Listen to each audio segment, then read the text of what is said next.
Your host of Filmwax Radio. Here's another dispatch from South by Southwest 2019, brought to you by our friend Ronald Wohlman, who's on the ground in Austin, Texas. This is his conversation with filmmaker Hilary Brougher, who made her first feature back in 1997, The Sticky Fingers of Time, which actually played at South by Southwest that year, and her second feature, Stephanie Daley, which starred Amber Tamblyn and Tilda Swinton, premiered at Locarno and then at Sundance in 2006, and she's now back with a brand new film called South Mountain. It already had its big premiere the other day, and Ronald Wohlman saw the film. Coming up still at the festival, if you happen to be at South by Southwest, there is one more screening on Thursday, March 14th at 6 o'clock at the Alamo Lamar. South Mountain is about Lila, played by TALIA BALSAM, who's an artist who teaches at a community college and has built a modest rural paradise in New York's Catskill Mountains with her husband Edgar, played by Scott Cohen. Soon after their teen daughters head off on summer adventures and her best friend Gigi begins chemotherapy, Edgar reveals he's begun a new family with another woman, leaving Lila alone for a season of explosive grief and self-rediscovery that focuses on an unconventional friendship with a younger man. Here now, Ronald Wohlman for Filmwax Radio, interviewing the filmmaker, and by the way, chair of the Columbia University Master's Film Program, Hilary Brougher.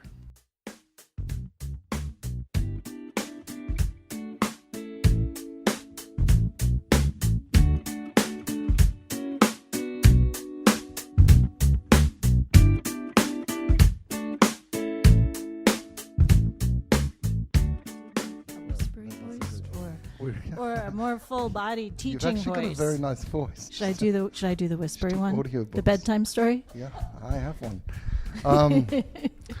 Okay, it's Ronald Wohlman at South by Southwest for Filmwax Radio, and I'm very, very honored to have with me two amazing and talented filmmakers. Hilary Brougher, I got that right, directed a movie called South Mountain, which premiered here at South by Southwest, and we've all just seen. And Maria Rosenblum is her editor, producer, multiple hat wearer. So I'm very lucky to have you both here. That's a great bonus for me. I've got to catch my breath, Hilary, because this movie really took it out of me. I mean, it was, as I was saying, I felt like there was so much emotion packed into this movie, which takes place over a summer. And what struck me about it is it's a story. You know, we live in the social media era where everything we see about people's lives is so curated. And then so suddenly this movie for me really took away all of that and revealed stuff that goes on in families that we don't really see very often. And I was so deeply moved by it. So tell me how you arrived at it, why this was the film you felt you had to make after an absence for a while. Oh, good. Well, I'm really excited to hear that there's emotion. That's exciting to see from an audience. Because what happens, you know, anybody who's made a film knows you begin with an emotion and then you become very mechanical. And by the end, it becomes, you know, just a collection of pixels and edits and sound cues and things like that. And you just really hope that it's doing what you think it is. And it's interesting because we did set out to make a film about the interstitial moments, the subtle stuff. I think that was one of the creative challenges, is to see how much tension, on-screen tension, we could create from subtle behaviors and being within the confines of a house and a summer, having temporal and spatial limitations. That was part of the creative challenge. Of course, the film came on a practical level from a need to make a film where I could control the resources and thus have creative control, Right. and thus maybe make more than one film a decade, sort of getting to an age where I'm like, okay, if I don't hurry up, this is not going to turn out to be much of a body of work. Because I've been at this for about 3 decades. And, the other 3 original films I've made have, been about 10 years apart to raise money for and finance and all that. So, this was the way to do it, was to create a very small footprint production, using available resources and longtime collaborators. I'm not a terribly entrepreneurial person, and so that took a bit of bravery or recklessness to try and do this. But then once you start, you keep going. And then from a personal standpoint, I was interested in, the film central question, how is it that, love is so much about loss? We're trained to think that love is about acquisition and endless happiness, when in fact so much of being part of a family is failure, letting go, learning, moving on. And I wondered if it was possible to create something that felt like a love story, but that was actually about the messier stuff. And so we took that on. The love. There's so much. Yes. And I have 2 teenagers, as does Maria. This certainly is not autobiographical, and my marriage is still, my husband shot the film. If anything, I guess I'm more like the wandering husband, and the baby would be this compulsion to make films. If we were to translate it to real life, it's not like this happened to me. But these characters are people we know, combined, exaggerated. But I am very interested in how we hold on to something that doesn't quite work. I find that endlessly fascinating, and that's really what its central curiosity is. Why do we stay when it doesn't quite work? Why do we stay? I know that. I mean, it's so powerful. The film plays like, to me, because it's all in one location, almost like a piece of theater. Like it's, and I'm just wondering what that process was with the actors. Did you do a lot of rehearsal? Did they spend a lot of time with one another? I wish we had done some more rehearsal. We didn't have a lot of time with them because we cast actually fairly close to when we shot. I was able to line it up from my sabbatical from Columbia and do it. I had spent time, it's my mother's house, so I knew the location. We had sketched, we'd made sort of a short exercise there to really test the notion of shooting with available light and a tiny crew. In this house, it's an interesting house. It's small enough that it's actually more interesting than you might think. It compresses actors. It forces interaction. It has windows and doors, all 4 points of the compass. It's old. It's surrounded by crazy old trees and things like that. So I knew the house really well. And the script we'd been working on for years, right, Maria? We were in a writers group. Really? For a couple of years, I think it was. Yeah. Actually, along with Jean-Christophe Castelli, who is one of the producers on the film,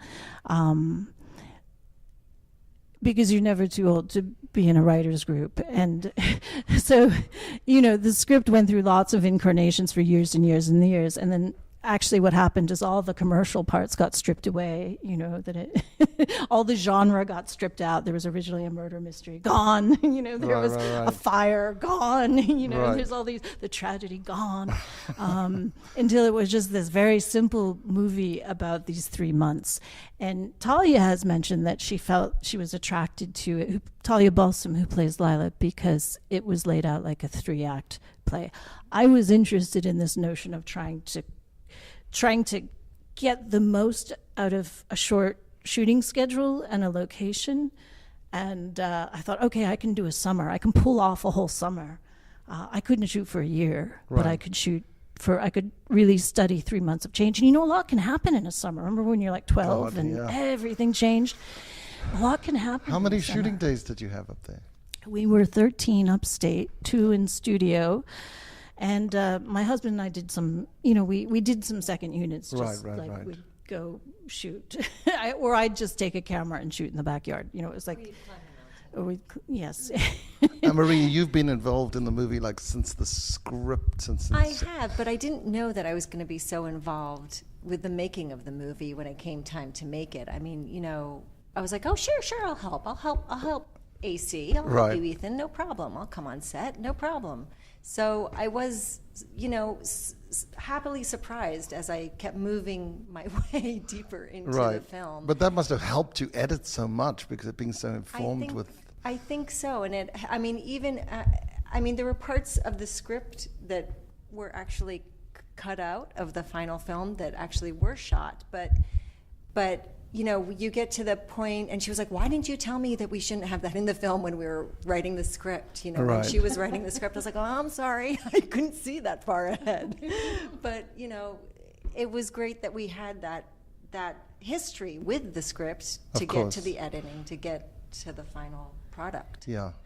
I mean, you see that and feel it, that it feels like such a tight family affair, like everyone's really familiar with the material and each other, and you know, you get that. It comes across. It's so authentic. I really enjoyed this collaboration with Maria, and because I have a full-time job and she has full-time life tasks and work that she does as well, in a strange way, I don't think we could have cut the film any other way.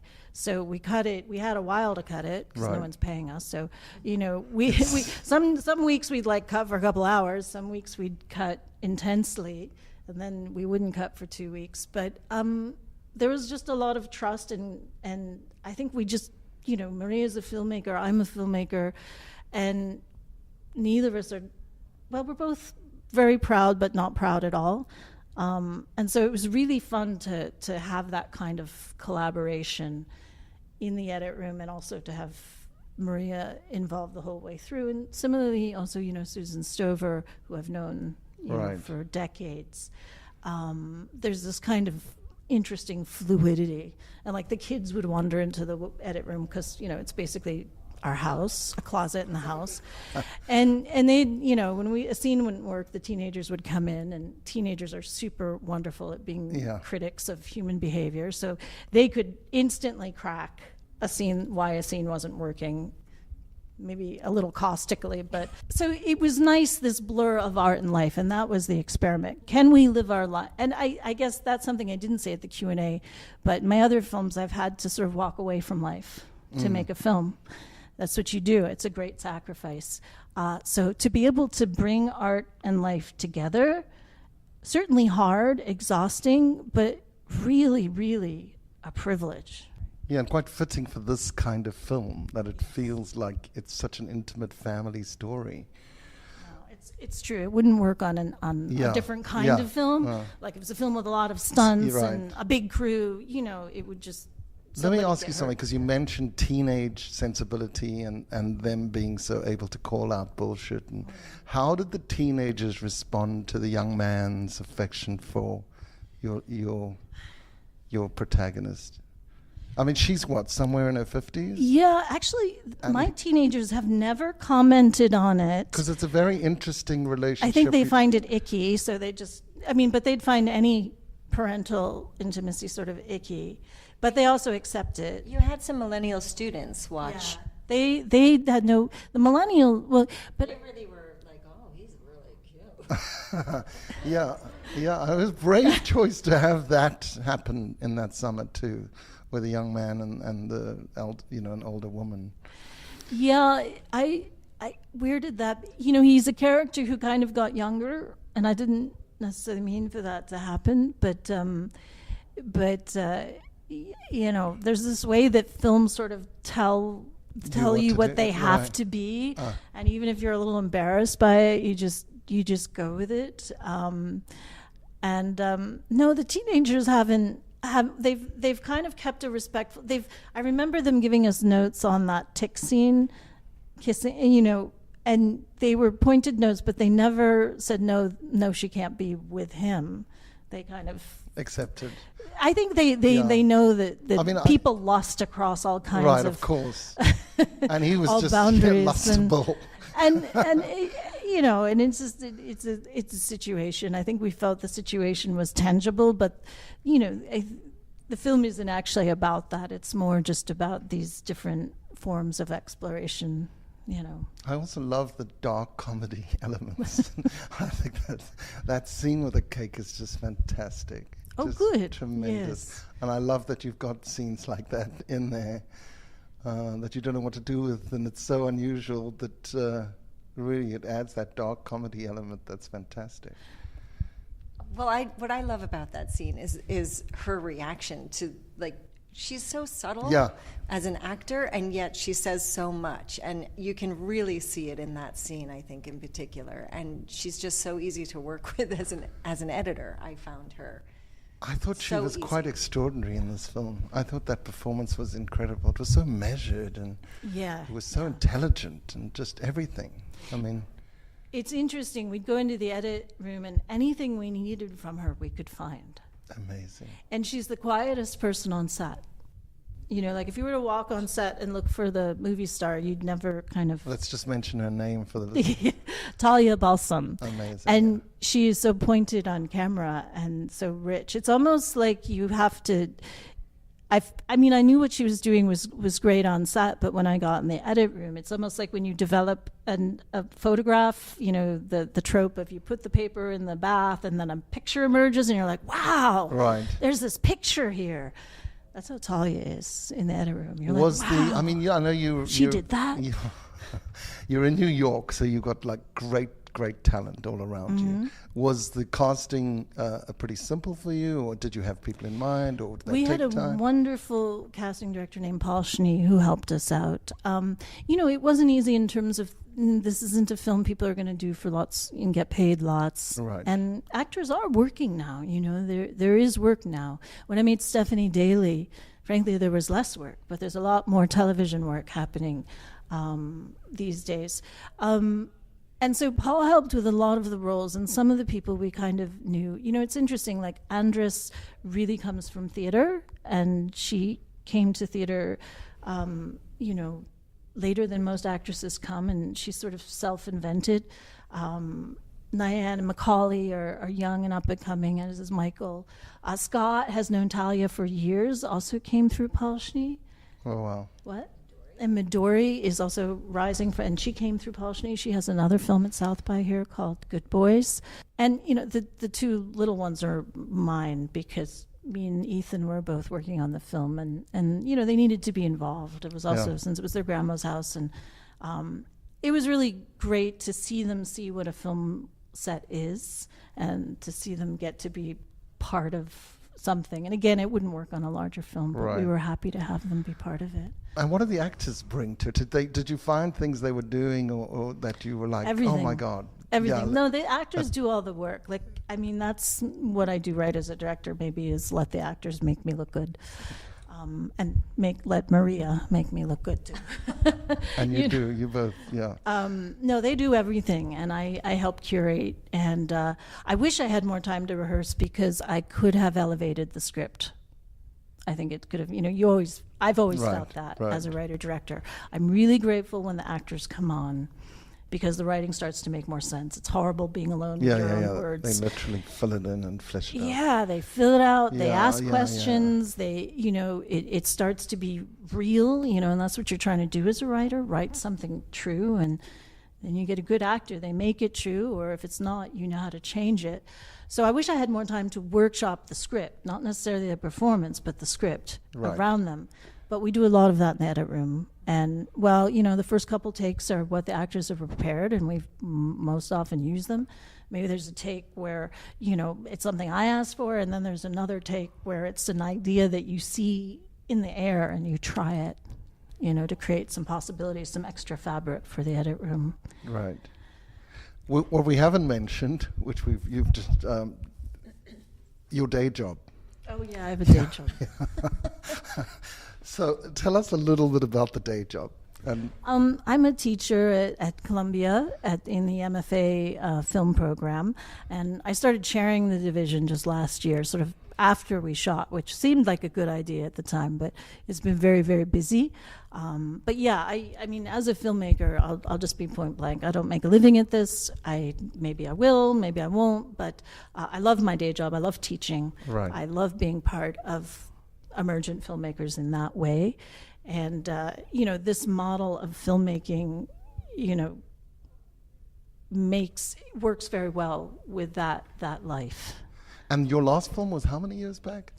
Well, the last film that's truly an original film that I feel like I authored was, what was that, 10 years ago. And so what you... Date 11 years ago. Oh my God. And there was a film after that was for hire that I really don't feel was creatively mine. But the need now that I feel is that, yes, and this is what I say to filmmakers, please make a body of work. They don't all have to be perfect, but don't wait 10 years. Yeah. Don't wait 10 years. So I'm trying to hold myself to that. And while you were doing it, did you think, oh my God, I love doing this. I should be doing. You must be doing this more. Yes. And more yeah. Yeah. I mean, it's exhausting. It like awakens the monster. And it's absolutely it was absolutely exhausting. But I have to admit, but the joy. But filmmaking is always absolutely exhausting, as far as I can tell. Yeah. It's true. As I'm getting older, I'm like, okay, I have to go on the treadmill and eat breakfast and things like that. But let's just talk about that for a second, the as you're getting older thought. Because I know this business and I'm around us here South by Southwest, it feels like kindergarten to me.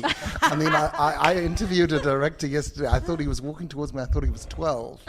So the getting older, do you find that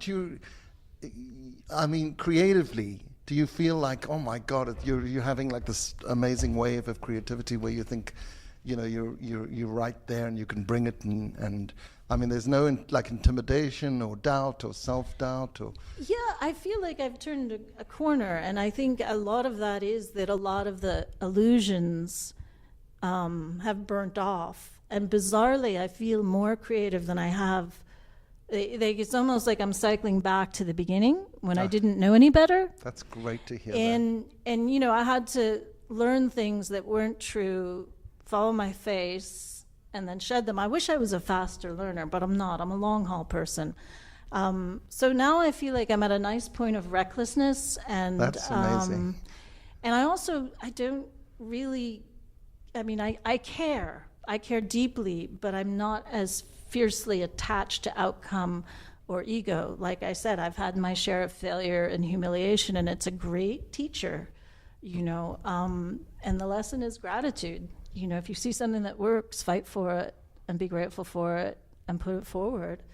And also, for instance, like with Maria, I think, I don't know, it's somehow this collaboration, with producer, editing room, someone who's really, it just worked at this age. I think when I was 25, I would have had too much ego. Right. And that's great to hear. I don't have ego, so I'm like, however we do this, let's do this. So Maria's a huge part of this, as are the other collaborators, as are the the actors and everyone who came into it. So in a weird way, I feel at the top of my game. Although, I do have to lose some weight, get better. I have to do all the things that you have to do. And it is funny because we also, we look around and we're hanging out with emergent filmmakers. I'm hanging out with my alums. And, and I'm like, wait, I feel like I should be, I don't know, doing something chair, something teacherly, but I'm like, no, I get to be here too. And I think the world right now needs all the stories. And I think that's the great thing that's going on right now in terms of filmmaking, is this idea that all stories are worth telling and need to be heard. And I'm seeing a lot of that. That seems to be the conversation. I hope so, and I hope we can take a new lens to aging. I hope so too. I don't know quite how it happened, but at some point in American culture, particularly cinematic culture, it became kind of tokenized. Yes. When it's really just, it's just another bunch of colors on the palette, and it's pretty juicy stuff. And I'm really attracted to intergenerational stories. I think it's great. It's great to watch. I don't think you just want a story. I don't want to just see a story only about 50-year-olds. Totally. I don't want to see a story only about teenagers. Yeah, but you don't see enough of that. I want to see in a real way, exactly, and connection between them. And so, just like it was powerful for my teenagers to be on set, to experience responsibility, it was powerful for, I think, the more established actors to be around family and feel their youth and Yeah, I think there was definitely like this feeling for the actors, the experience, not just making the film, but actually the time that we weren't making the film, like being in the house, everybody's cooking, everybody's like doing what they do with the teenagers, and we're like one weird family. Exactly. I don't know if there is a generation gap anymore, though, because we're all consuming the same things at the same time. I don't know if there's that anymore. So it's great to see the whole shared experience. Yeah, we've noticed that as parents. I mean, part of it is we're parents in the city. I mean, I grew up, my life was lived on a different floor than my parents. They lived downstairs and I had a room upstairs, and life was very separate, until recently. And that wasn't our kids' experience. No. I don't know if that's a tiny New York apartment thing or... I think it's also a social media thing where we're so connected with one another and sharing the same stuff. No, I mean, there's nothing to rebel against. Well, yeah, actually, it's funny, yes. Maybe sometimes you don't get around to rebelling until much older. I don't know. It's true, yeah. So I find this intergenerational dialogue very, very fascinating. Well, you've gifted us with an extraordinary movie. I really, really loved it and appreciate it, and I'm sure now everyone's going to just be waiting for the next one. Oh, well, So- we'll try and get right on it. So, Right on it. congratulations to you both, and thank you so much for being on Filmwax Radio. Thanks.